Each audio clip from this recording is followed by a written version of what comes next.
Amados hermanos, para continuar con nuestra serie del Evangelio de Marcos, va quedando poquito para terminar. Marcos capítulo 12, desde el versículo 35 al 37. 35 al 37. Se ha encontrado la palabra de Dios, daremos lectura a ella atentamente.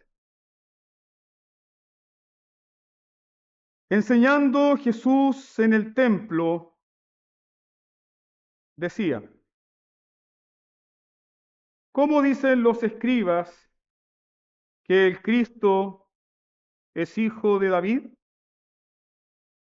Porque el mismo David dijo por el Espíritu Santo: dijo el Señor a mi Señor, siéntate a mi diestra hasta que ponga tus enemigos por estrado de tus pies. David mismo le llama Señor. ¿Cómo pues es su hijo? Y gran multitud del pueblo le oía de buena gana. Amén. Demos gracias al Señor por su palabra. Buen Padre Celestial, te damos gracias por tu palabra. Te damos gracias, Padre, por todo lo que tú nos das a través de ella. Se seca la hierba, se marchita la flor, mas tu palabra permanece para siempre. Te rogamos, oh Señor, humildemente, que tu palabra ahora permanezca en nuestros corazones. Permanezca en nuestros corazones para la exaltación de tu precioso nombre. Que tu palabra permanezca ahora en nuestros corazones, Señor, para crecer en la gracia. Que tu palabra permanezca ahora en nuestros corazones, oh Señor, para bendecirte y adorarte como solo tú lo mereces. Señor, ruego también tu bendición y tu gracia especial sobre mi vida, para que al dirigir a tu pueblo en la adoración mediante la meditación de tu palabra, pueda, Señor, hablar tu evangelio con verdad, en dependencia de tu Espíritu Santo, parado en la justicia bendita de tu Hijo, quien es nuestro Señor y Salvador. Tu bendición sea ahora con nosotros, Padre, en los méritos de Jesús. Amén. A lo largo de lo que hemos visto en este pasaje, hemos comprobado cómo a Jesús se le acercaron distintos grupos de personas dentro del templo.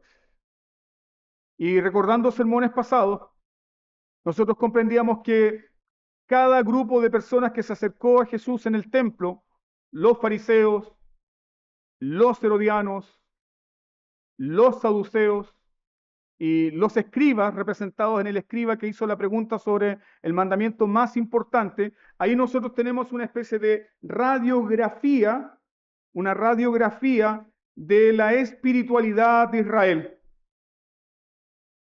Ustedes recordarán que los saduceos tenían una religión mundana, una religión materialista, una religión sin esperanza porque negaban la resurrección, negaban los ángeles, negaban el alma, negaban el espíritu, incluso negaban también hasta los demonios. Por otro lado estaba el tipo de religión moralista, legalista de los fariseos, y también la religión de aquellos que creían que podían cumplir la ley perfectamente, como el escriba que se acercó a Jesús diciéndole: Maestro, ¿cuál es el mandamiento más importante de todos? Recuerdan ustedes el sermón pasado. El escriba pregunta aquello porque él cree que puede cumplirlo. Y así como no existe el hablar en vacío o en la objetividad o en la neutralidad para el ser humano, tampoco existe para Jesús el hablar en vacío. Jesús nunca habla por hablar. Jesús nunca dice algo sin intención. Ahora, ¿cuál es la intención de Jesús? Por supuesto, Él no peca ni puede pecar. Su intención siempre es pura. Su intención siempre es santa. Su intención siempre, sus palabras siempre revelan lo que Él ha venido a hacer. Él vino para salvar, no para condenar. Entonces, permíteme llamar tu atención inmediatamente al versículo 35. Dice, enseñando Jesús en el templo. Enseñando Jesús en el templo. ¿Qué estaba ocurriendo en el templo? Jesús está siendo atacado. Jesús está siendo presionado. Pregunta tras pregunta, pregunta tras pregunta. Jesús está siendo acechado. Recuerden que Marcos nos dice que ellos buscaban cómo cazar a Jesús en alguna palabra. Jesús está siendo ridiculizado. Recuerden que los saduceos hicieron esa pregunta a Jesús para ponerlo en ridículo. De todas las formas posibles, Jesús en el templo está siendo menospreciado, rechazado, ninguneado. Sin embargo, ¿qué hace Jesús? Medita en aquello. Jesús continúa enseñando. Jesús continúa enseñando. Jesús continúa predicando a rebeldes, a duros, a quienes le menosprecian.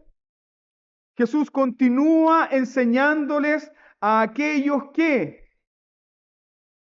no lo quieren. Ahí nosotros vemos el oficio glorioso profético de Cristo. Él es el profeta. Él no es un profeta, Él es el profeta. Tal como lo profetizó Moisés en Deuteronomio 18, que Dios levantaría un profeta grande dentro de sus hermanos. Jesús es ese profeta. Y aquí está haciendo el ejercicio del oficio profético al continuar enseñando Jesús en el templo a aquellos que no quieren escuchar o a aquellos que le resisten en su corazón o a aquellos que le menosprecian. ¿No es esto también lo que acontece domingo a domingo con nuestras vidas? Tenemos corazones distraídos. Tenemos muchas veces corazones que ya nos impresionan con el Evangelio. Tenemos corazones que muchas veces escuchan del amor, de la gracia, de la misericordia de Dios, pero eso ya no nos asombra. Sin embargo, ¿qué hace la gracia de Dios y qué hace el Evangelio? Viene una vez más a nuestras vidas. Una vez más viene a nuestras vidas. ¿Sabes qué significa aquello? Que ninguno de nosotros, ninguno, en el día del justo juicio delante de Dios, podrá decir, yo nunca escuché. Yo nunca escuché, a mí nunca se me dijo, a mí nunca se me advirtió, yo nunca fui llamado con palabras de gracia y con misericordia, yo nunca fui invitado a venir con todas mis cargas, con todos mis pecados. Ninguno de nosotros podrá decir aquello. Porque así como Jesús insistió en seguir predicando y enseñando en el templo, así también el ministerio de la palabra continúa en medio de nosotros. Nunca olvidemos aquello. Es un privilegio escuchar la palabra de Dios, es una honra gloriosa ser expuesto al Evangelio, sí, pero también es un deber responder a ella con adoración. Jesús continuó enseñando. Y cuando todas las bocas se callaron, recuerden que preguntaron los fariseos, preguntaron los escribas, preguntaron los saduceos, preguntaron los herodianos. Y cuando todas las bocas se silenciaron, entonces ahora nuestro bendito Señor abre su santa boca y comienza Él a hacer las preguntas. Comienza Él a hacer las preguntas. Ahora, ¿por qué Jesús hace esta pregunta? ¿Podríamos nosotros atribuirle al Señor Jesucristo maldad ¿Podríamos atribuirle al Señor Jesucristo ironía? ¿Podríamos atribuirle al Señor Jesucristo sarcasmo? ¿Por qué Jesús pregunta? Desde el comienzo de la historia redentora, ¿quién fue el primero en preguntar? Dios. Adán, ¿dónde estás tú? Entonces, cuando Jesús está formulando esta pregunta, no está pensando en humillar a sus enemigos. Jesús no está pensando en poner en ridículo a todo el Sanedrín. No está pensando en eso. Él ha venido para salvar y dar vida a todo aquel que en Él cree. Por lo tanto, es una pregunta misericordiosa, ¿o no? Es una pregunta misericordiosa. ¿Cómo dicen los escribas que el Cristo es el Hijo de David? Es una pregunta misericordiosa dada a los escribas y a toda la gente que está escuchando ahí, porque sí, los escribas esperaban un Mesías descendiente de David. Recuerden ustedes que los escribas son los estudiosos de las Escrituras. Y ellos, basados en el Salmo 110, que es el salmo que está citando Jesucristo acá, ellos estaban seguros de que el Mesías sería un descendiente de David. Recordaban también el pacto davídico de Segunda de Samuel, donde Dios le promete a David que uno de su descendencia se levantará y traerá un reino que no tendrá fin. Los escribas estaban segurísimos de que un descendiente de David según la carne sería el Mesías. Pero ¿cómo era el Mesías que esperaban los escribas y los judíos en el tiempo de Jesús? Ellos estaban esperando un Mesías con carros, con caballos, un Mesías con ejército, un Mesías con lanza, con espada. Ellos esperaban un Mesías con torres de asedio, con caballería, con infantería, con arqueros. Ellos estaban pensando en ese tipo de Mesías político, militar. Ellos esperaban un Mesías que diera un golpe fulminante al Imperio Romano. Entonces, lo que esta gente está escuchando de Jesús, que ha sido aclamado como el Mesías, no corresponde a la idea de Mesías que tenían los escribas. No tiene relación. Los escribas sabían que el Mesías sería descendiente de David. Y hay algo que nos enseña los evangelios, sobre todo el Evangelio de Mateo y Lucas, que Jesús es el legítimo descendiente de David. Ahí están las genealogías. La pregunta que nosotros debemos hacernos es la siguiente también. ¿Esas genealogías eran comprobables en los días de Jesús? ¿O fue un invento de Mateo y de Lucas? ¿Dónde estaba todo registro genealógico de cada judío nacido? ¿Dónde estaba ese registro genealógico? En el templo.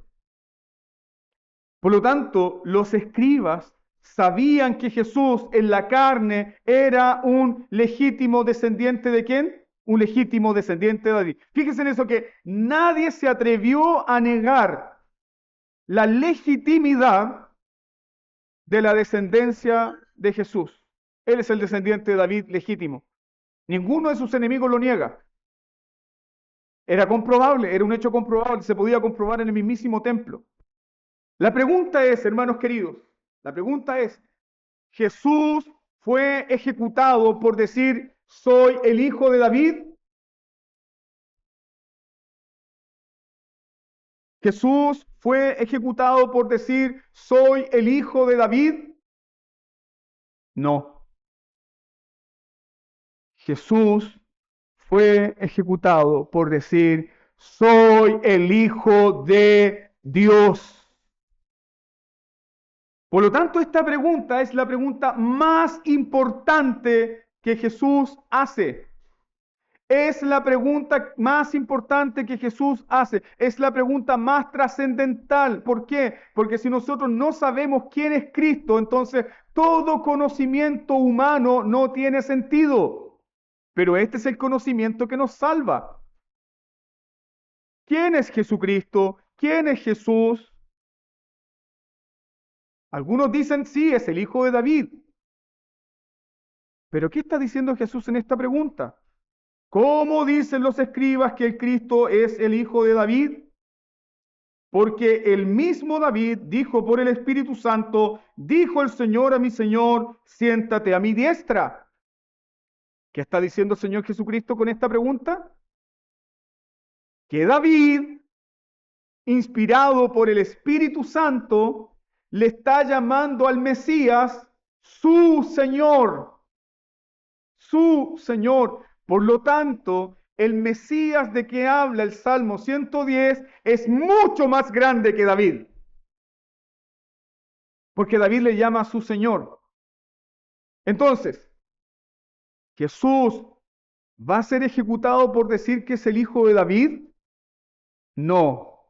Jesús será ejecutado por decir que es el Hijo de Dios. Fíjense que el Salmo 110 es el salmo que más se cita en el Nuevo Testamento. El Salmo 110, que es justamente el salmo que está citando Jesús aquí, es el salmo que más se cita en el Nuevo Testamento y es el salmo que más nos explica a nosotros la obra de Cristo, su muerte, resurrección y luego su ascensión o entronización. Vaya por un momento a Marcos capítulo 14.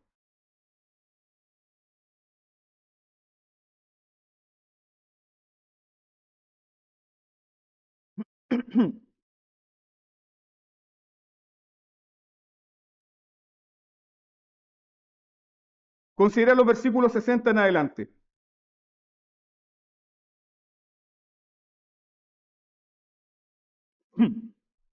Entonces el sumo sacerdote, levantándose en medio, le preguntó a Jesús diciendo, ¿no respondes nada? Este es el juicio contra Jesús. ¿No respondes nada? ¿Qué testifican estos contra ti? Mas él callaba y nada podían. El sumo sacerdote le volvió a preguntar y le dijo, ¿eres tú el Cristo, el Hijo del bendito? Detente ahí.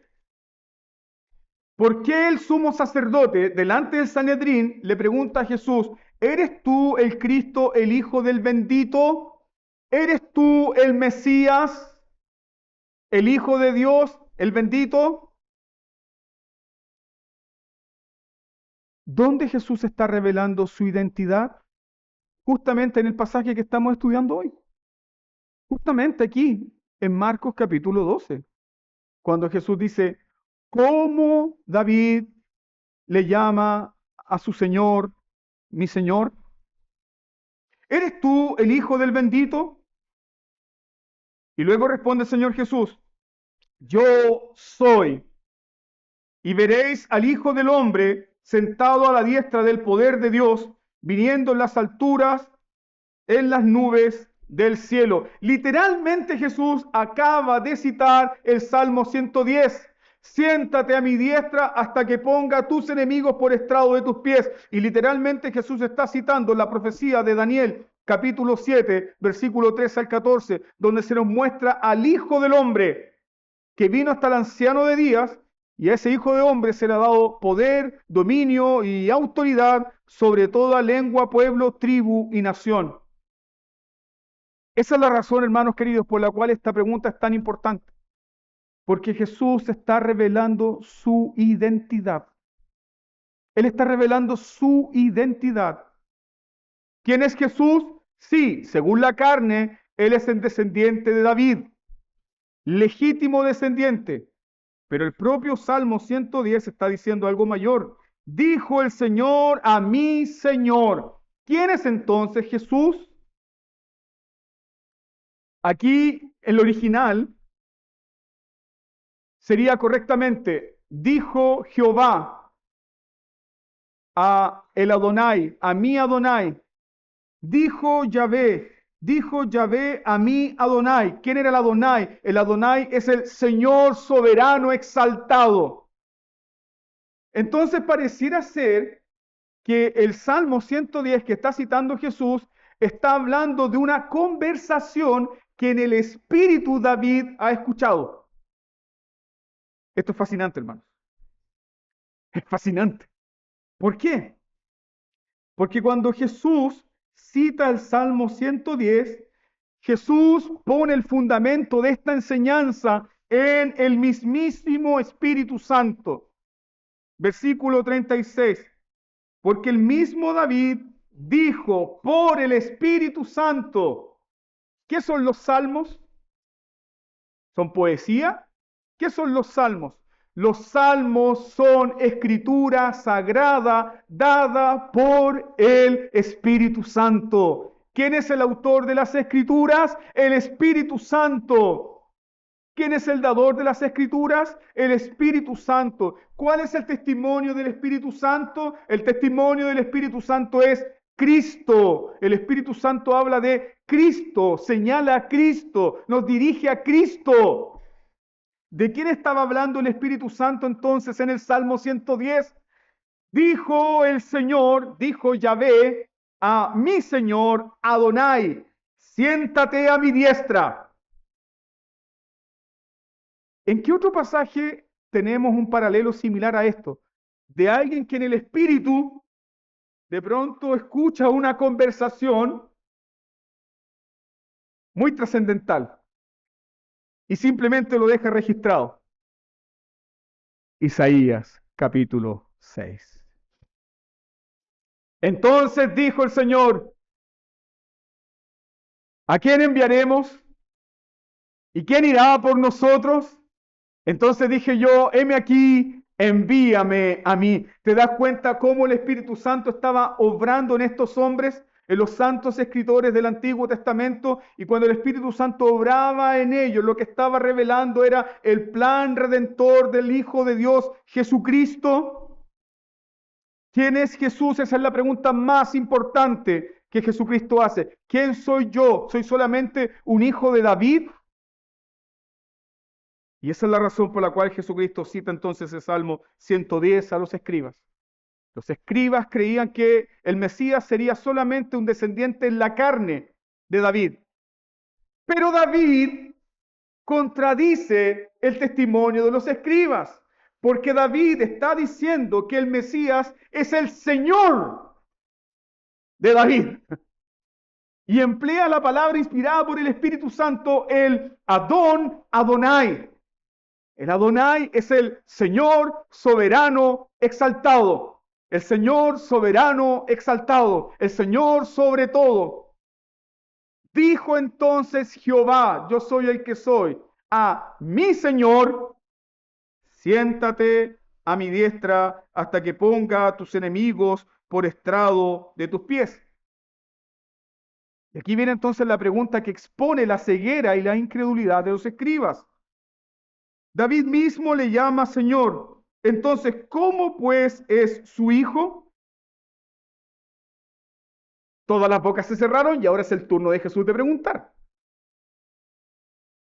Si David le llama al Mesías su Adonai, su Señor, ¿cómo entonces puede ser su hijo? Explíquemelo. La pregunta no fue para humillarlos.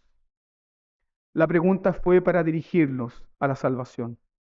La pregunta fue para revelar el plan perfecto y glorioso de Dios al enviar a su Hijo en la encarnación. ¿Cómo es posible entonces, hermanos?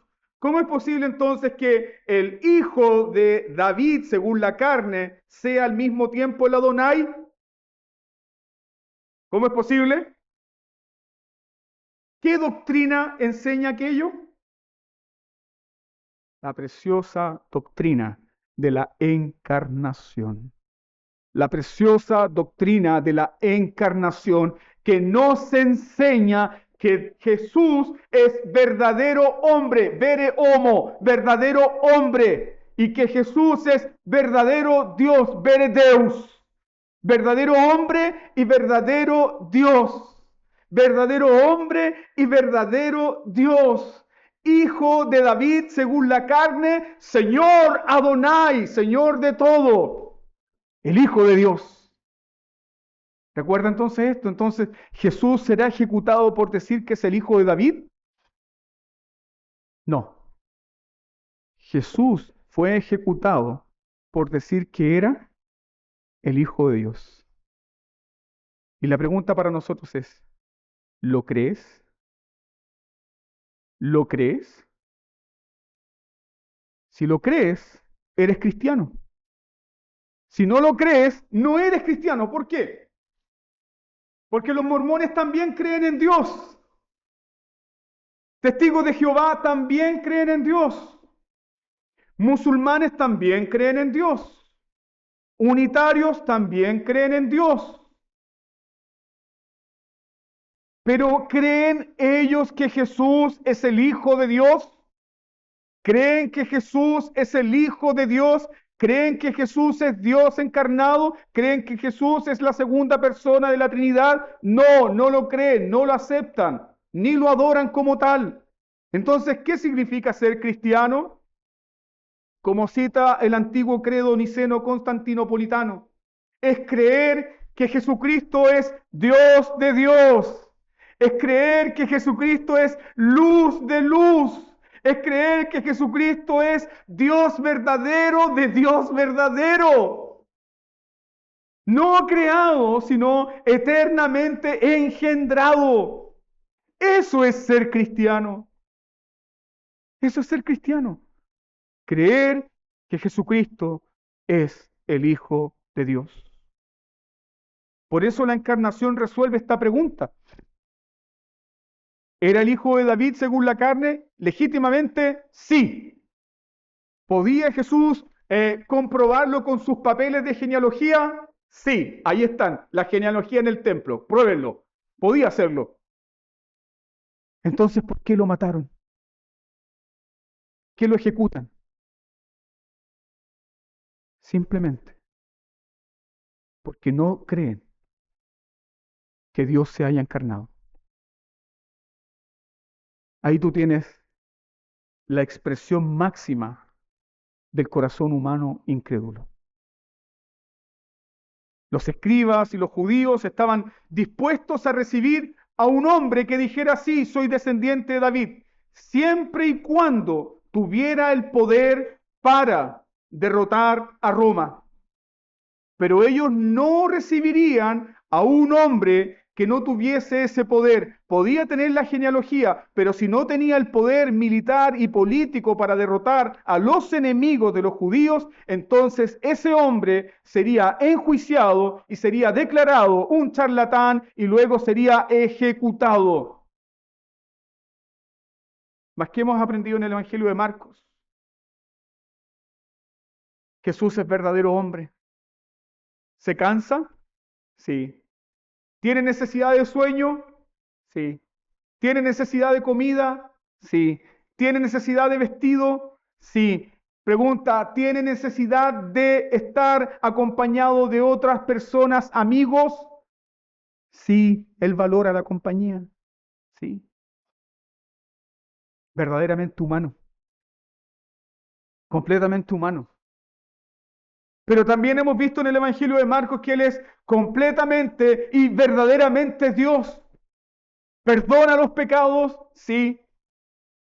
¿Tiene poder sobre la muerte? Sí. ¿Tiene poder sobre las enfermedades? Sí. ¿Tiene poder sobre los demonios? Sí. ¿Hace milagros? Sí. ¿Domina la creación? Sí. Él es verdaderamente hombre y verdaderamente Dios. Él es el Señor de todo. Ahora, hay algo que surge acá como una advertencia para nosotros. En estos modestos versículos se dice lo siguiente. Y gran multitud del pueblo le oía de buena gana. Estaban escuchando atentamente. Pero vuelve a suceder exactamente lo mismo. ¿Hubo conversión? ¿Hubo arrepentimiento? No. ¿Hubo una respuesta aquí ante la revelación del verdadero Cristo? No. Y eso es justamente lo que sucede en muchas congregaciones, en muchos lugares donde las personas son expuestas a la palabra de Dios. Muchas personas escuchan de buena gana. Muchas personas pueden invertir tiempo en escuchar de buena gana, con atención. Pero muchos están resistiendo el señorío de Cristo. Porque así como es importante la doctrina de la encarnación y es vital para el cristianismo la doctrina de la encarnación, así también es importante la doctrina del señorío de Cristo. ¿Quién es Jesús? Jesús es tu Señor. Jesús es tu Señor. David le llama mi Adonai, mi Señor. La pregunta para ti, ¿Jesús es tu Señor? Si Jesús es tu Señor, entonces, ¿en qué áreas de tu vida? Pregúntalo, por favor, pregúntate. ¿En qué áreas de tu vida tú estás desafiando al señorío de Cristo? ¿Tus finanzas están bajo el señorío de Cristo? No, Él es el Señor de mi corazón, pero no de mi bolsillo. No puede ser tu Señor entonces. Porque David nos está diciendo acá en el salmo que cita a Jesús que Él es el Adonai. Él es el soberano. Él es el Señor de todo. Él es el soberano. Él es el Señor de todo.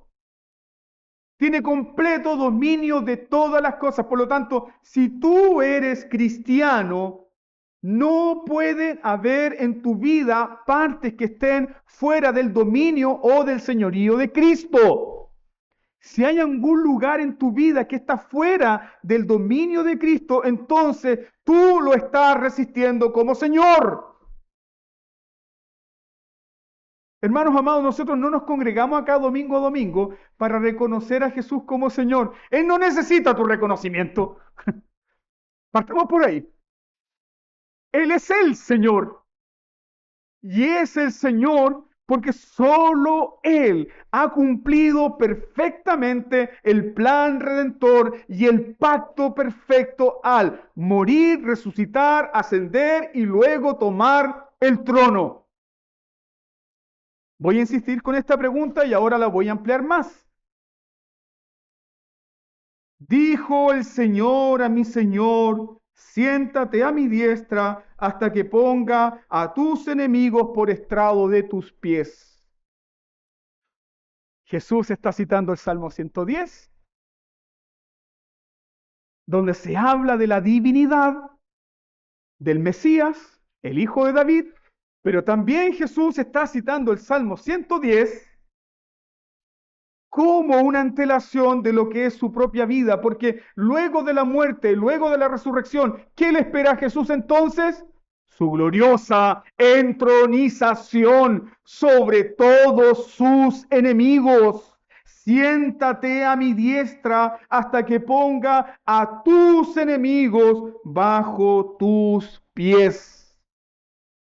El apóstol Pablo, cuando cita el Salmo 110, dice, es necesario que Él reine hasta que ponga a todos sus enemigos por estrado de sus pies. Eso marca una distinción con lo que creemos respecto al reino de Dios. Jesús reinará. Él reina hoy. No importa cómo usted esté viviendo, hermano. No importa lo que tú estés haciendo en tu vida. No importa si tú pasas acá tiempo en la iglesia, como mucha de esta gente pasaba tiempo en el templo diciendo, lo voy a escuchar de buena gana para luego continuar con mi vida. No importa si tú quieres conducir tu vida así. Jesús sigue siendo el Señor. Jesús sigue siendo el Señor. Jesús sigue siendo Rey. Jesús sigue siendo soberano. Entonces, lo único importante aquí es, ¿qué hacemos con aquello? ¿Nos rendimos delante de Él y le reconocemos como nuestro Señor y nos arrepentimos? O, como sucedía en el templo, hacemos como que le escuchamos, pero continuamos con nuestras vidas. Si tomamos ese camino, entonces, ¿en qué nos constituimos? Enemigos del Rey. ¿Hay alguna área en tu vida donde estés menospreciando el señorío de Cristo? ¿Jesús es el Señor en tu matrimonio? ¿O le dices, no, tú no entras acá? Yo dirijo los destinos de esta casa. Aquí se hacen las cosas como yo digo. ¿Es Jesús el Señor de tu matrimonio? ¿Es tu Adonai? ¿Es el Adonai de tu familia? ¿Quién lleva la corona en tu casa? ¿Él es el Señor de tus finanzas? ¿Él es el Señor de tu trabajo? ¿Él tiene dominio de tu trabajo? ¿O simplemente esa es un área donde tú no dejas que el Señor Jesucristo sea honrado y exaltado? Tú dices, mira Señor, ayúdame en todo esto, pero aquí no. Hermano, te recuerdo que si eres hijo de Dios, si eres un salvado, Cristo Jesús es el Señor de toda tu vida. Él es el Adonai, Señor de toda tu vida. Él es el Señor de tu dinero. Él es el Señor de tu matrimonio. Él es el Señor de tus hijos. Él es el Señor de tu educación. Él es el Señor de tu trabajo. Él es el Señor de tu emprendimiento. Él es el Señor en toda tu vida completa. No basta solamente con decir Jesús es mi Salvador. No, Jesús es mi Salvador y mi Señor. Porque de lo contrario estamos en una posición gravísima. Estamos en una posición de peligro. Le estamos resistiendo entonces como Señor. Muchas veces nos abrazamos de Él como Salvador. Sálvame en esto, Señor. Sálvame en las pruebas, Señor. Sálvame de mis malas decisiones, Señor. Sálvame de mis pecados, Señor. Sálvame de mi angustia. Pero no le reconocemos en su señorío. Jesús es el Señor exaltado. Jesús es el Señor exaltado. ¿Por qué ese es el Señor exaltado? Porque solo Él y nadie más que Él ha presentado una obediencia perfecta. Y esa obediencia perfecta le ha dado derecho ¿a dónde? Siéntate a mi diestra hasta que ponga a todos tus enemigos por estrado de tus pies. Estamos en víspera de Navidad. Y hermanos, llamamos la Navidad. Pero Jesús no está en el pesebre. No está en el pesebre. Jesús no está en el pesebre. Amamos la Navidad y nos gozamos en la Navidad y recordamos, sí, la Navidad por el hecho glorioso de la encarnación. Pero Jesús no está en el pesebre. Así como tampoco Jesús está en una cruz colgado. Y así como tampoco Jesús está en una tumba. Jesús está en su trono. Él está en su trono porque Él es rey. Hermanos, Él pasó por el pesebre. Él pasó por la tumba. Él pasó por la cruz, pero pasó solamente para llegar al trono. Y pasó para llegar al trono para interceder por nosotros para siempre. Él tiene poder para interceder por nosotros para siempre. Él es el Rey, Él es el Señor exaltado sobre lo sumo. Entonces, reflexiona en esta mañana. ¿Hay alguna área en tu vida donde estés desafiando el señorío de Cristo? ¿Hay algún área en tu vida donde estés desafiando el señorío de Cristo? Mira, yo voy a vivir para ti, Señor, pero solamente en esta área. Pero aquí, mejor no te metas, Señor. ¿O Jesús es tu Señor completo de todo o no es nada? Que no hay un punto medio. O eres su siervo sometido a su señorío, o eres uno de aquellos que le resiste como Señor y por lo tanto te constituyes en su enemigo. Cuando Jesús estaba citando este salmo, ¿cuál era el destino entonces de los escribas? Si no se arrepienten, ustedes verán cómo el Hijo del Hombre es exaltado y cómo todos los enemigos Dios ha prometido que los pondrá bajo los pies de Cristo. Y eso también habla para los jóvenes hoy aquí. Les hablo a ellos ahora. Tal vez ustedes dicen, sí, Jesús es el Señor de mis padres. Sí, Jesús es el Señor de ellos. Y yo escucho de buena gana y yo voy a la iglesia de buena gana, pero en realidad no me interesa servir al Señor. Dios, por amor y por misericordia a tus padres, te va a prosperar, te va a bendecir porque son promesas de Dios. Pero si vives rechazando a Jesús, eres su enemigo. El fin de todo enemigo de Dios es ser aplastado bajo los pies del Rey soberano. Y eso también es una advertencia para cada uno de nosotros. ¿Existe algún área en tu vida donde el señorío de Cristo esté siendo desafiado?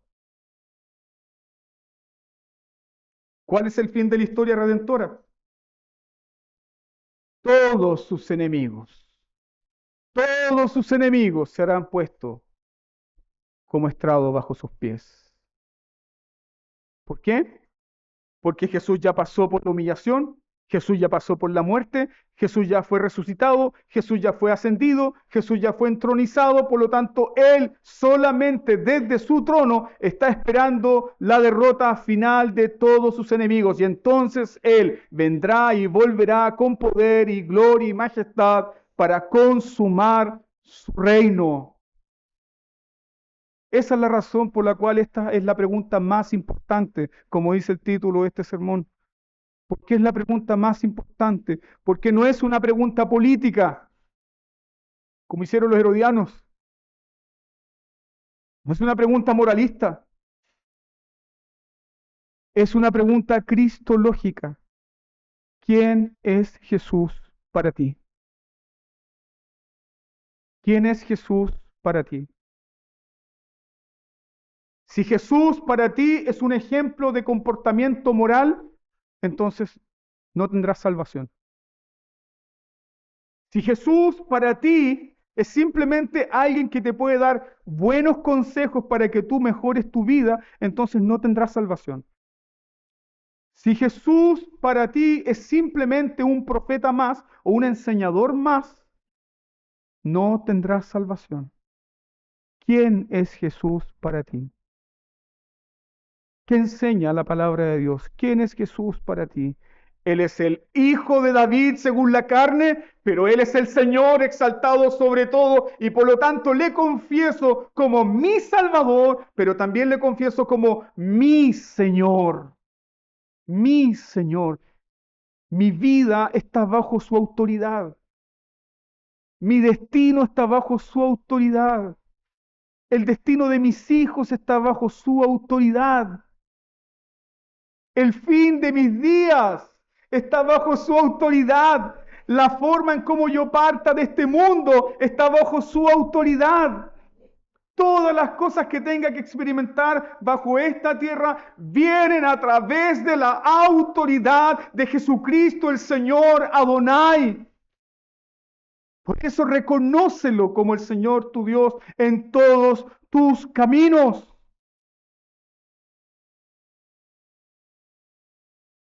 ¿Cómo terminará entonces esta historia de la cual ya Jesús le ha hablado a los escribas con respecto a, dijo el Señor a mi Señor, siéntate a mi diestra hasta que ponga todos tus enemigos bajo tus pies? La historia terminará así. Vamos por favor a Filipenses capítulo 2.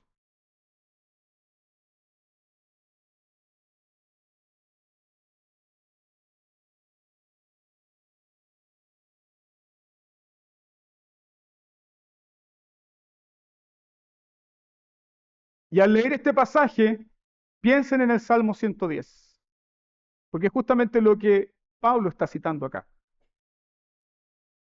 Filipenses 2, versículo 5 en adelante, dice: haya pues en vosotros este sentir que hubo también en Cristo Jesús, el cual, siendo en forma de Dios, no estimó el ser igual a Dios como cosa que aferrarse, sino que se despojó a sí mismo, tomando forma de siervo, hecho semejante a los hombres, y estando en la condición de hombre, se humilló a sí mismo, haciéndose obediente hasta la muerte y muerte de cruz.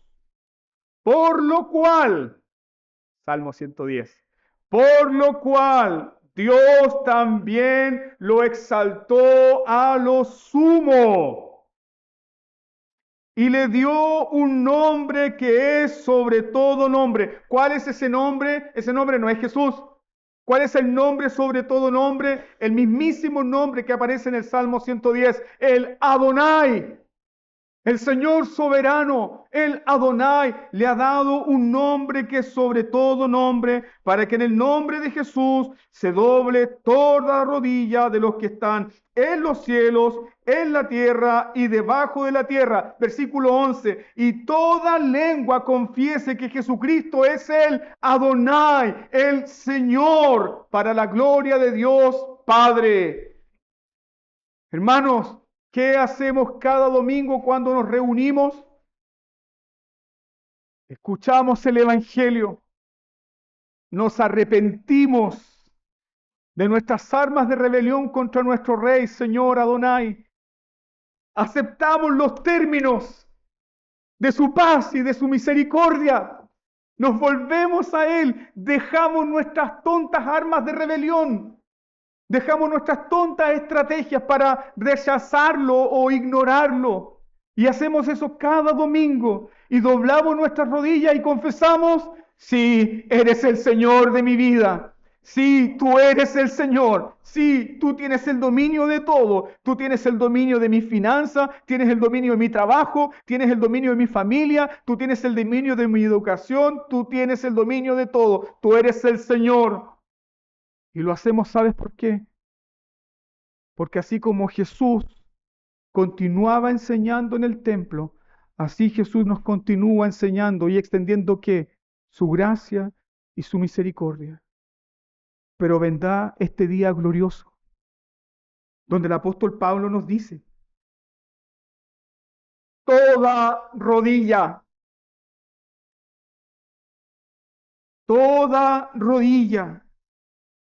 de los que están en los cielos, toda rodilla de los que están en la tierra, toda rodilla de los que están debajo de la tierra, confesarán que Jesucristo sí es el Señor.